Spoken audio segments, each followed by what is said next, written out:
I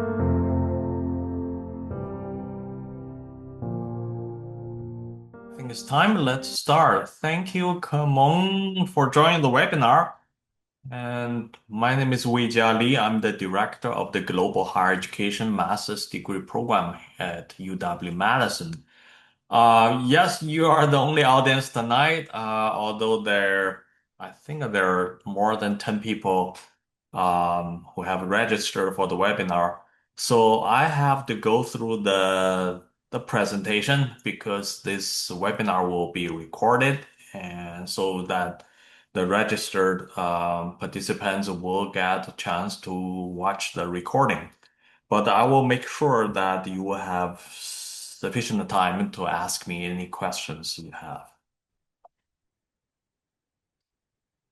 So today I'm just going to provide an overview about the application deadlines, requirements, and also in terms of how to apply for the admissions to the Global Higher Education Master's Degree Program, aka GEG program. Let's first take a look at the application deadlines. So we have actually kind of two different deadlines for domestic students who are applying from here. July 1st is our final deadline, so you can submit the applications at any time starting today, all the way to July the 1st. For international applicants, by international, I'm talking about applicants who would need the time, significantly more time for applying for a visa. Our deadline is March 31st. That is the final deadline for our international applicants. For very simple reason, now they work on application visa and all the way till you get your F1 student visa takes a lot of time. So we want to make sure that you should have enough time to apply for visa once you get admission offers. And regardless of when you apply for the program, and we are doing rolling admissions, which means we try to keep reading applications that are submitted on a regular basis. I try to read like probably every other week. But regardless of when you submitted the applications, our new program or students, we always start in the fall semester. So there's no way for anyone to start in spring or summer. So fall semester is always your starting semester. Regardless when you are planning to submit the application, I highly recommend you to reach out to me via email once you submitted the completed application. That means the application is completed, that has everything, including recommendation letters and so on. Um, if you send me emails and then after I get your email, I can start to read the applications and we hope we will let you know within 2 weeks after you send me email. Otherwise, I would just go by, kind of our routine rolling admission. I will look into the system, log in, and see whether there's any completed applications. And this happens also every other week. But I think the best way for you to speed up, especially you would like to get a definite result about your application, I highly recommend you to send the email after you submitted the whole application. Now, let's talk about the general admissions requirements. In terms of their academic record, we do require that people who are applying for the program has a bachelor degree in any field from an accredited institution. It's okay if you are still a college student and you are anticipating to graduate in the spring semester. As long as finish your bachelor degree before you start this program, that's totally fine. The minimum undergraduate GPA requirement is 3.0 out of a 4.0 scale. We don't require GRE score, so there's no need for you to submit a GRE score for applications. If in case your GPA falls below 3.0, you can still apply. Um, just we don't evaluate the students just based on single um, criteria. And we try to, look at the applicant from a holistic perspective. We believe GPA is important, but shouldn't be the thing that solely, determine whether you should be admitted or not. So if your GPA is below 3.0, you should submit a supplemental essay, so additional essay, but don't go over 2 pages, just explaining why your undergraduate GPA does not reflect your academic capability and readiness for a graduate program. Right? I totally understand that some students may, have chosen a major that is not good fit to them. The students who had to deal with personal or family issues when they were college students. Um, some students had to deal with mental health issues and so on. So we try our best to give a holistic and caring consideration when we are reading your applications. So if your GPA is below 3.0, you can still apply. We will take a look. For international applicants, there is an additional requirement that is English proficiency. Um, for that, according to our university policy, you have to go to our graduate school website to look for the most updated information in terms of English proficiency requirement, like scores, like how you're supposed to submit the scores and so on. Because the English proficiency test and test scores change quite frequently, we know that it's going to be a very new change with the TOEFL score happening actually right now. So we try not to put information on our own website, which turned out to be dated. And so I recommend you, if you're international applicants, please go to our graduate school website. If you don't know how to find it, you can just go to a search engine, just search graduate school UW-Madison English proficiency requirement. And you will get the website where you can get the most updated information about English proficiency requirement or English test requirement. And now, how to apply? You can find most of the information that I'm introducing at this webinar on our website, but I'm also happy to provide a little bit more additional information.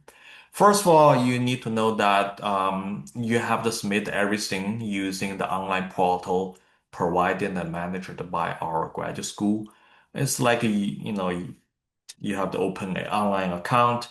Make sure you have a secured way to remember your login, your password, because you need to log into this online account very frequently in order to get updates, results, but also communications from grad school. If grad school needs to contact you requesting whatever document or congratulating you for getting admission offers, so that's the account that you should um, have access to at any given time. And you need to upload all the required documents, mostly as PDF file. That's the best way, directly through the online system. So we can, you know, log in and also to see, to read your application.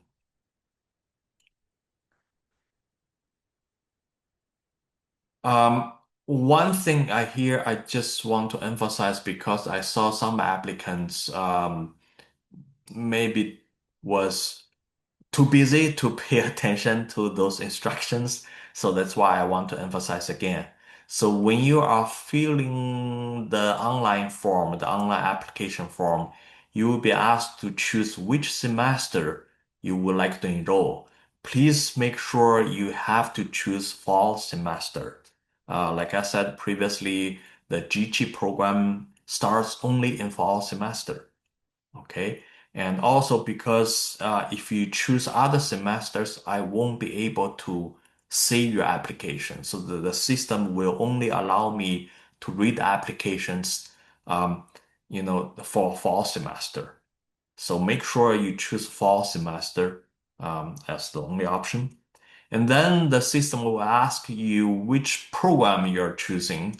So you make sure you choose what I highlight here, educational leadership and the policy analysis. MS stands for master's degree dash global higher ed. So global higher education. You are applying for this program. Make sure you choose this program. Educational leadership and policy analysis master degree is the name of the degree you are getting. So you will be getting a Master of Science in Educational Leadership and Policy Analysis. And also, this is the name of the department. So the Global Higher Ed program is one of the seven graduate programs at the Department of Educational Leadership and Policy Analysis, aka ELPA. That's the abbreviation we use. We pronounce like ELPA. So, and then further, the system will ask you to indicate your focus area. This is not important if you did correctly with the first two steps. So you choose fall semester and you choose add leadership and policy analysis MS dash global higher ed, you will totally fine. If you just want to make like sure, double sure, triple sure, I would like to ask you to select higher post-secondary and continuing education as your area of interest because global higher education is about higher and secondary education. That's the only purpose. If you, for some reason, choose the wrong focus area, let's say you put K-12 education or education policy, which is not right, it would cause issue as long as you did right with again the first two steps. You choose fall semester and you choose global higher ed. So again, choose fall semester and global higher are the most important thing. Choosing the right focus area is good, but won't hurt you. Okay. And then you need to upload your academic transcript. If you're not if you're still a student, you haven't got your official transcript because you haven't graduated, it is okay if you upload a unofficial transcript. We just take it on the face value. But you definitely will be required to submit the final official version of your transcript for finalizing your admission process. International student must provide documents in the original language plus official English translation of your transcript. You also need to submit a resume, and you also need to submit three recommendation letters and a essay or two essays if your GPA is below 3. Now, I want to talk a little bit more about the recommendation letters. First of all, you have to find the three people who are willing to write very good, strong recommendation letters for you. Secondly, they are not going to write the letter and give the letter to you. Instead, you need to put their contact information on the online application portal, such as their name, their job title, um, their relation with you, their email address, that is most important thing.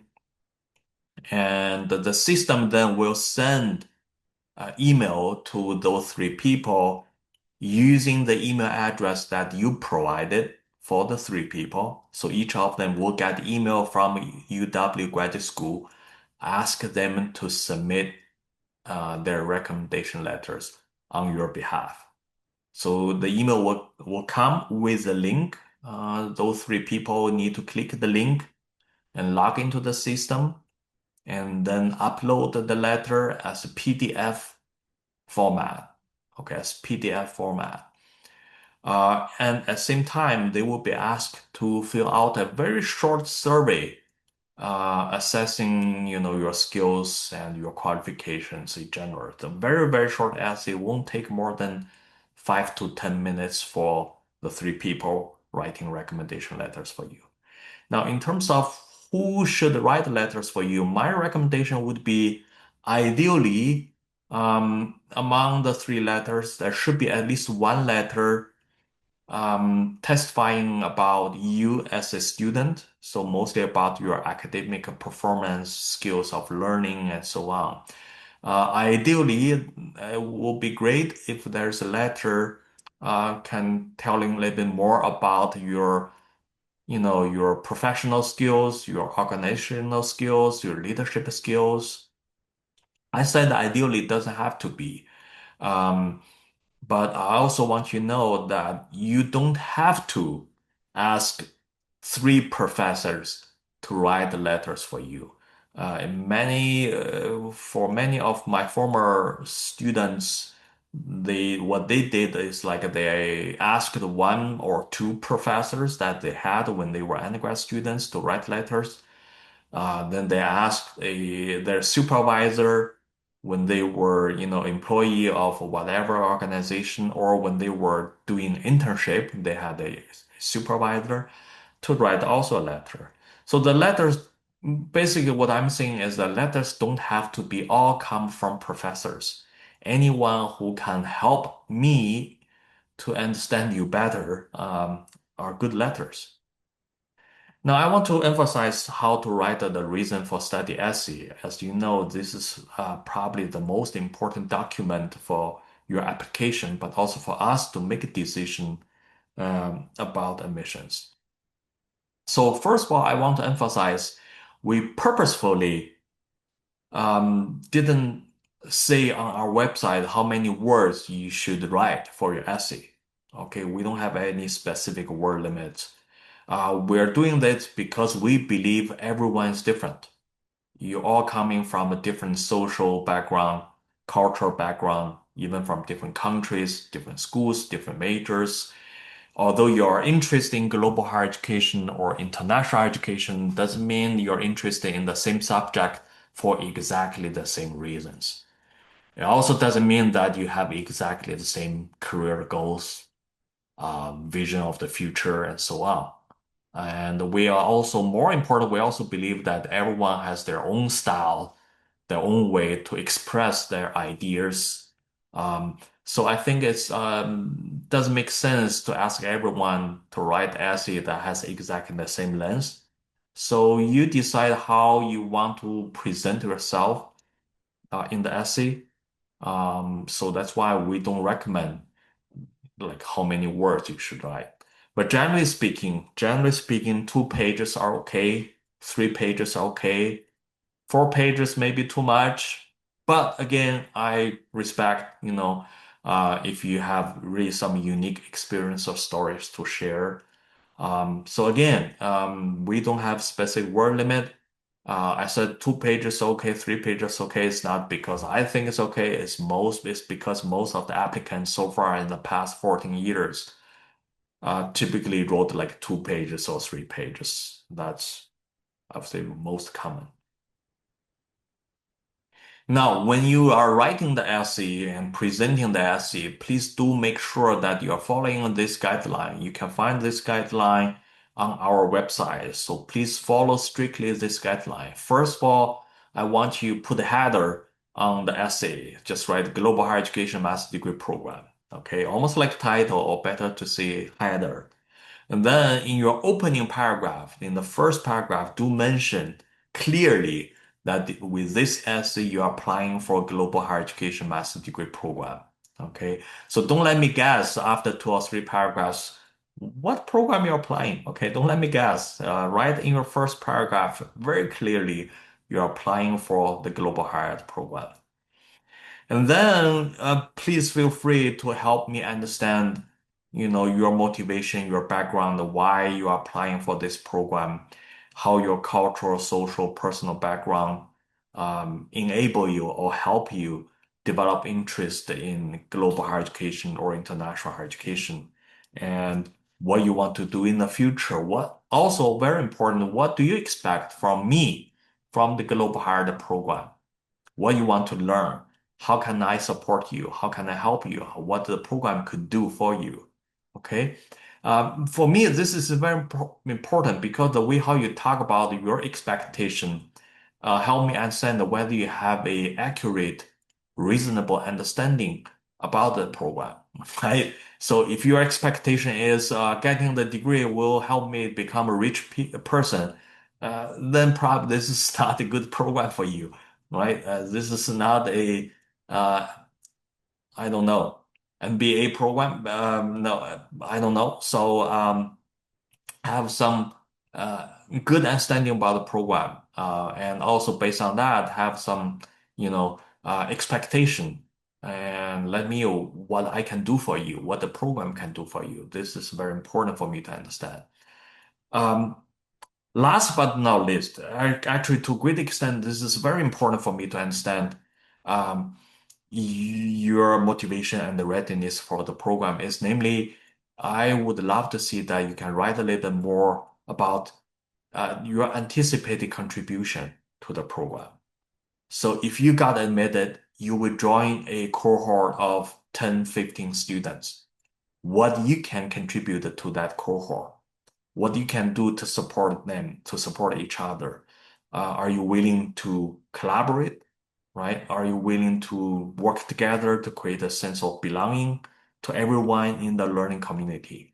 To us, every year, each cohort of GT student is a family-like learning community. So we are expecting you're going to treat each other like siblings. So to me, this is very important that you illustrate your willingness and the readiness to support and help everyone in your cohort. So I'm emphasizing on that because in the past, sometimes I read application essays written by some applicants where they really spent, I would say, too much energy, too much effort, too much time to showcase how brilliant they are, how wonderful they are, how outstanding they are, while they didn't mention anything what in terms of what they are willing to do for other people. Um, so GG is not a right program for people who are thinking I should have a spot in the program because I'm just smarter than other people, or because I'm more capable than other people, or because I'm more experienced than other people. No, we would like to have students, like I said, we are having a family-like learning community. So we would like to have students that we consider as family members, community members who are willing to support each other. So to us, this is more important than whatever achievements that you had in the past, because I believe my job is to help you to get higher, uh, to achieve higher. So I pay more attention to what you can do for your peers rather than what you have achieved, especially if you think your achievement is done solely by yourself. To me, that's a red flag. Okay, I'm going to conclude here and open the floor for questions. And come on, feel free to ask me any questions. And you can also ask me questions in Chinese. 我们可以说中文，没有关系。